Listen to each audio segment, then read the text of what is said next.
We've had a small stretch of wonderfully sunny weather here in Vancouver, so I took the opportunity to sneak in a midweek overnight camping trip at one of my favorite parks, EC Manning.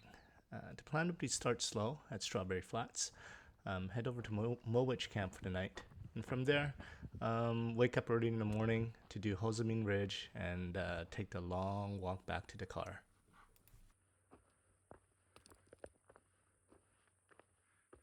You know, the bit up, headed up from Strawberry Flats, isn't the greatest views. But you get lots of sneak peeks of some of the amazing views that are yet to come.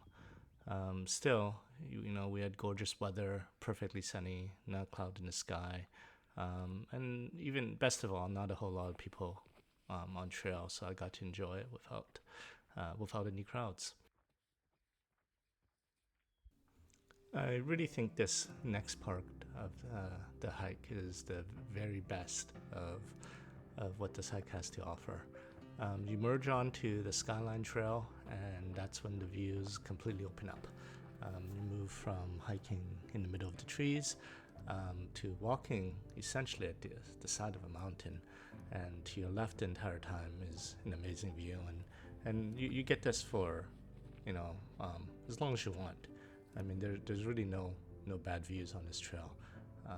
And then as you kind of meander your way through towards the campsite, the whole time you're just looking around at being amazed by how good these views are. Given when this hike was done in early July, there's already not a whole lot of water on the trail. So for anybody doing this trail in the future, make sure you carry enough water from between Strawberry Flats all the way over to Mowich Camp. There's a few streams closer in, but not a whole lot. Aside from the water situation, everything else was perfect. It wasn't particularly buggy, wasn't particularly hot, and the only thing you had to worry about was making sure you looked at where you're stepping, so you didn't get totally distracted by the views in front of you.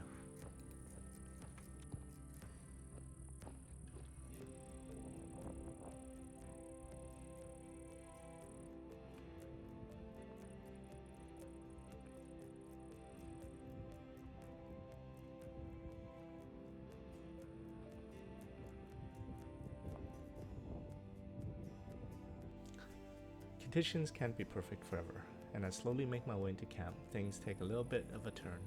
After being spoiled on the way in, once you get into Mowich Camp, you'll find there's not a whole lot there. There's no views, and this time of year, a whole lot of mosquitoes.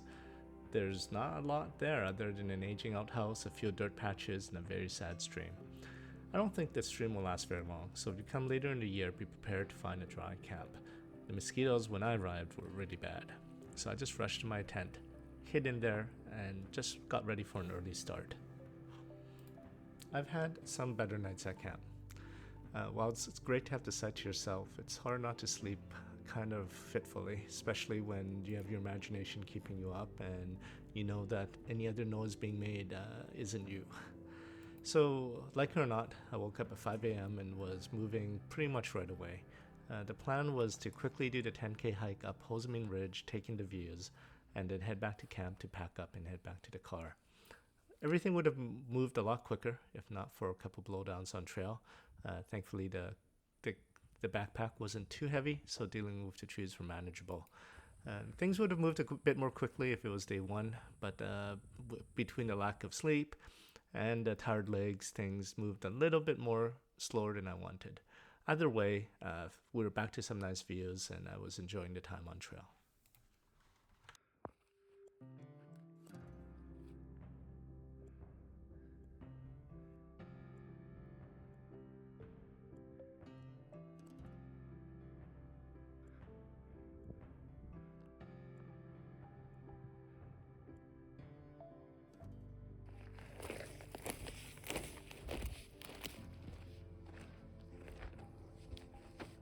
That's it. Made to the top of Hozameen Ridge. It's around 9:30 a.m. Day 2, straight from the Strawberry Flats parking lot. And it's been rough. This last little bit was hard. But we made it. And we're done. It looks incredible. Right? Right. Time for a snack. And It's all back to the car at this point.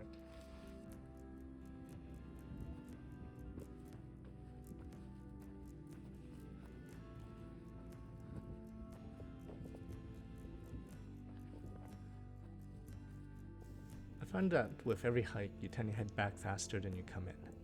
I don't know if it's the reward of cold drinks and hot meals, but aside from the climb out of Mowich, it was all pretty much downhill. I soaked in a few more views and made back to the car by 3 p.m. and home by 6. This was a great little adventure, and I hope you really enjoyed following along.